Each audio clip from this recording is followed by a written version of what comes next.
आज बात होगी बिहार विधानसभा चुनाव 2025 की। यह एक बहुत बड़ा राजनीतिक मुकाबला है जिसमें 243 सीटें दांव पर हैं। यह चुनाव न सिर्फ बिहार के भविष्य को तय करेगा बल्कि पूरे भारत की राजनीति में एक नया हवा ला सकता है। मुख्य लड़ाई इस चुनाव में 3 मोर्चे पे है। पहला है नीतीश कुमार, एनडीए से जो आपको प्रत्याशी हैं मुख्यमंत्री के। नीतीश कुमार लंबे समय से यानी कि 20 साल से लगभग सत्ता में हैं। उनके साथ बीजेपी, जेडीयू और अन्य पार्टियां हैं जो उनकी महत्वपूर्ण रूप से ताकत है। संगठन मजबूत है, केंद्र सरकार का मदद इनको मिल रहा है। मतलब आप कह सकते हैं कि डबल इंजन की सरकार है। पीएम मोदी की रैलियां हैं और बिहार के लिए केंद्र से कुछ विशेष पैकेज है। ये सारी चीजें मिलकर नीतीश कुमार को एक मजबूत उम्मीदवार बनाती है।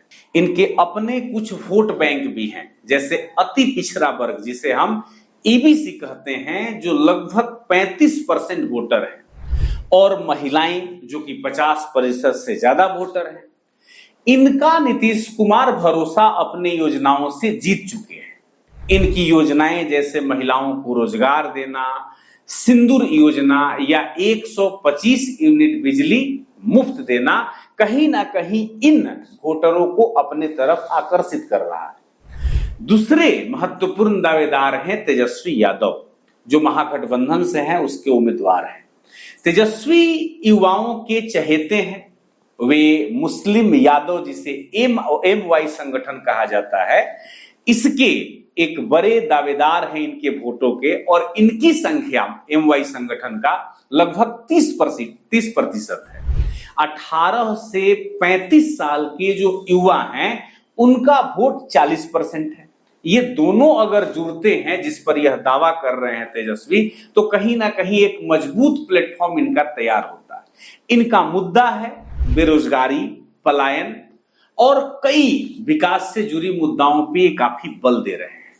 इनकी अपील जो है वह युवाओं से है, और यही युवा जो बदलाव चाहते हैं, तो कहीं ना कहीं तेजस्वी एक सही दिशा में चल रहे हैं।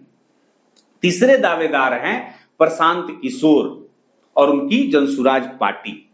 पीके सामान्य रूप से एक नए चेहरे हैं। उनकी पार्टी जनसुराज नई सोच और डिजिटल प्रचार, जिसे सोशल मीडिया के रूप में आप समझ सकते हैं, इसको काफी अच्छे से समझ के अपने व्यवस्था को आगे बढ़ाने का प्रयास कर रहे हैं। वे भ्रष्टाचार और पुरानी राजनीति के खिलाफ काफी बोलते हैं। शहरी और युवा वोटर्स को काफी लुभाने का प्रयास किए हैं और कुछ हद तक सफल भी हैं। लेकिन संगठन चूंकि नया है, इसके पहले कोई उन्होंने बहुत कारनामे उनके संगठन ने नहीं किए हैं। कोई उनका पहला चुनाव है, मान के चलिए लोकसभा चुनाव में कोई सीट नहीं मिली थी। लेकिन जिस तरह से वो मेहनत कर रहे हैं, अगर वो 20 से 30 सीटें भी यानी कि 10 से 20% वोट भी अगर लेकर आ जाते हैं, तो इसमें कहीं कोई दो राय नहीं है कि वो किंग मेकर की भूमिका में होंगे।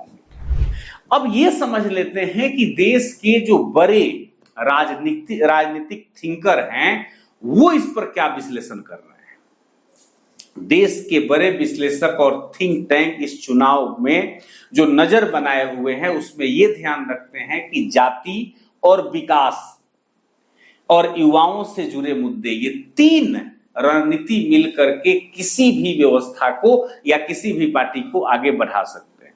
सबसे पहले एक थिंकर का नाम बता दें, उनका नाम है स्वामीनाथन अय्यर। इकोनॉमिक टाइम के एक वरिष्ठ पत्रकार हैं। ये बताते हैं कि नीतीश का अनुभव और बीजेपी का संगठन एनडीए को आगे रख सकता है, लेकिन तेजस्वी की युवा अपील और युवाओं से खुद को जोड़ना भी कम नहीं है। पीके की नई पार्टी बहुत वोट नहीं लाए, लेकिन कुछ वोट तो काट ही सकती है या कुछ वोट तो ला ही सकती है। अगर पीके मजबूत हुए तो सरकार बनाने में सबसे बड़ा फैसला यानी कि किंग मेकर की भूमिका होंगे।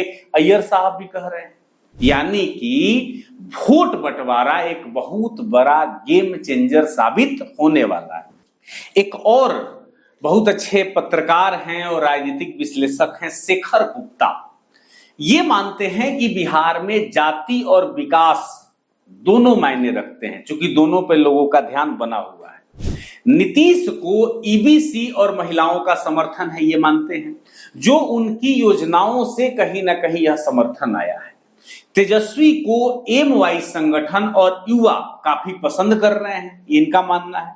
पीके की पार्टी में आइडिया तो है, लेकिन अभी संगठन बहुत कमजोर है, उस टाइप का मजबूत संगठन नहीं है। कुल मिलाकर जाति और विकास का मिश्रण चुनाव को रोमांचक बनाएगा, ये इनका कहना है। एक और राजनीतिक विश्लेषक है, शायद आप लोग जानते होंगे, प्रोफेसर संजय कुमार, ये मानते हैं कि 40% वोटर युवा है और वो तेजस्वी को सबसे ज्यादा पसंद करते हैं, क्योंकि बेरोजगारी, पलायन जैसे मुद्दे उन्हें काफी छू रहे हैं। नीतीश का ईबीसी वोट बैंक और एनडीए का गठबंधन मजबूत है, लेकिन इनका मानना है कि पीके अगर 10% वोट ले लेते हैं तो वो तेजस्वी के वोट को काटेंगे और फिर वोट बंटवारा एक बहुत बड़ा आधार हो जाएगा। तो ये सारे थिंकर्स अपनी अपनी बातें रखते हैं। इसके बाद है कि सर्वे जो होता है, जैसे 2 प्लेटफॉर्म है, सी वोटर और जेवीसी, ये आंकड़े जारी करते हैं कि किसका कितना अच्छा रेपुटेशन इस चुनाव में है, लोग कितना पसंद करते हैं। सबसे पहले देख लेते हैं हम तेजस्वी यादव की, यह सबसे पॉपुलर है इसमें इन लोगों के रेटिंग में, लेकिन समर्थन पहले से घटा है। फरवरी में इसने सी वोटर्स ने जो आंकड़े दिए उसमें इनको 41% लोग चाहते थे कि सीएम बने, लेकिन जून में यह घटकर 35% हो गया और अगस्त में 31% हो गया घटकर, जो लोग इनके चाहने वाले हैं कि ये मुख्यमंत्री बने। दूसरे महत्वपूर्ण हैं नीतीश कुमार, जिनका रेटिंग चल रहा है 15 से 18% समर्थक चाहते हैं कि ये मुख्यमंत्री बने। फरवरी में यह 18% पर थे और अगस्त आते आते इनका रेटिंग घट के 15 आ गया। आप समझ सकते हैं कि इसमें तेजस्वी आ गए। अब बात करते हैं प्रशांत किशोर की। ये सबसे तेज बढ़त बनाए हुए हैं और 14% से इन्होंने अपनी शुरुआत की। शुरू में लोग 14% इनको मानते थे यह मुख्यमंत्री बन सकते हैं या बनने के काबिल हैं, लेकिन धीरे धीरे यह रफ्तार बहुत तेज हुआ और अब 22% लोग मानते हैं कि जनसुराज में प्रशांत किशोर को मुख्यमंत्री बनना चाहिए। ये कहीं ना कहीं जन संवाद यात्रा और युवाओं को जो प्रशांत किशोर ने जोड़ा, इसका एक प्रभाव है। अब आप कुल मिला जुला करके चीजें समझ गए होंगे कि कौन किस रेटिंग में है, तय करने वाली तो जनता है। इस पूरे कहानी से बस ये आपको समझ में आएगा कि रियल में मुख्यमंत्री किसे बनना चाहिए और वास्तविक स्थिति जिसके पास वोट बैंक है, वो जाति का हो, धर्म का हो, किसी भी रूप में हो, वो है। निष्कर्ष ये है कि बिहार के जनता के लिए एक हमारे तरफ से भी संदेश है कि बिहार की धरती हमेशा से संघर्ष और उम्मीद की कहानी रचते रही है।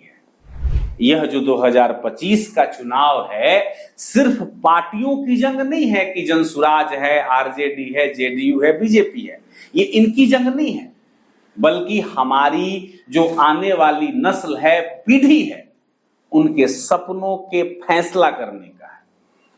चाहे नीतीश का स्थिर अनुभव हो, तेजस्वी की युवा ऊर्जा हो या पीके की नई सोच हो, असली ताकत तो बिहार की जनता के हाथों में ही है। जाति, धर्म या पुरानी रंजिश भूलकर मेरा एक गुजारिश है और आगे आने वाले पीढ़ी के लिए कि विकास, रोजगार, शिक्षा, महिलाओं के सशक्तिकरण को मुद्दा मानकर वोट दें। एकजुट होकर उन्हें चुने जो बिहार को ऊंचाई पर ले जाना चाहते हैं, बिना भेदभाव के, सबको साथ लेकर और सबका विकास करके। याद रखें, आपका एक वोट बिहार को चमका सकता है, तो आप सोच समझकर चुने और इतिहास रचें। जय बिहार।